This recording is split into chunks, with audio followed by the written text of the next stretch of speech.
तो भारतीय नौदलाचा जवान. त्यानं तिच्या शरीराचे 5 तुकडे केले. 3 तुकडे फ्रीजमध्ये ठेवले, 2 जाळले आणि 1 लपवला. मग मित्राला कॉल करून सगळं सांगितलं. मित्र म्हणाला पोलिसात जा. तसा हा जवान पोलिसात गेला आणि एका भयंकर हत्याकांडाचा उलगडा झाला.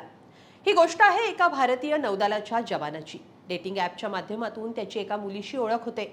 ओळखीचे रूपांतर प्रेमात होतं, पण लग्न मात्र दुसरीशी होतं.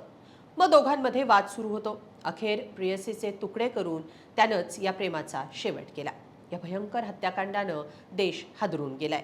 जिच्यावर प्रेम केलं तिची हत्या का केली? भारतीय नौदलातल्या जवानानं असं का केलं? मित्राचा एक सल्ला आणि भयंकर हत्याकांडाचा उलगडा कसा झाला? सगळं सविस्तर पाहूया या व्हिडिओतून. नमस्कार, मी स्वाती पाटील. तुम्ही बातमी पाहताय lokmat.com वर.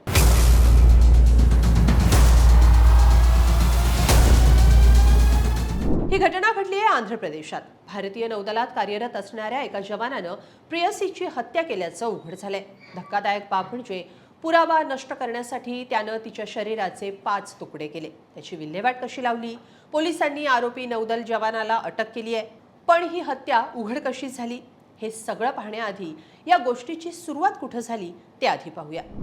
चितंदा रवींद्र 30 वर्षांचा भारतीय जवान. तो सध्या INS देगा इथं तैनात होता.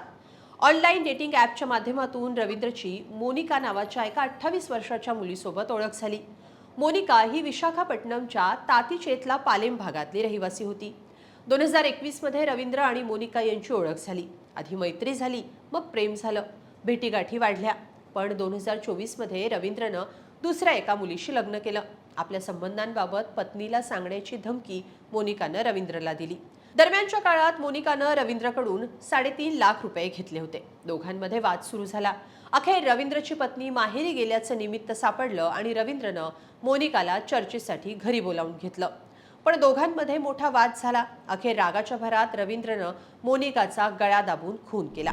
पण मग मृतदेह लपवण्यासाठी त्यानं आणखी भयंकर पाऊल उचललं.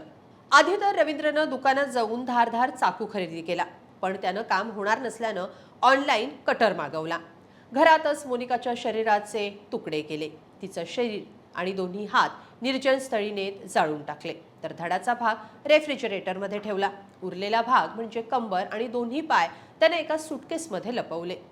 इतकं सगळं केलं, पण रवींद्रला हे सगळं केल्यानंतरही चैन पडत नव्हता.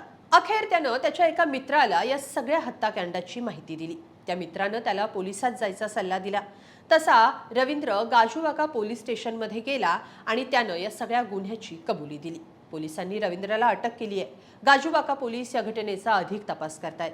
पण या घटनेच्या निमित्तानं राजधानी दिल्लीतल्या एका हत्याकांडाची पुन्हा चर्चा सुरू झाली आहे. ती घटना होती श्रद्धा वालकरची आफताबने केलेली हत्या. या हत्याकांडामध्येही आफताबनं अशाच प्रकारे मृतदेहाची विल्हेवाट लावली होती. आता रवींद्रनंही तशाच प्रकारे हत्या करून लपवण्याचा प्रयत्न केलाय. पण मित्राच्या सल्ल्यानं त्यानं स्वतःच या गुन्ह्याची कबुली दिली आहे.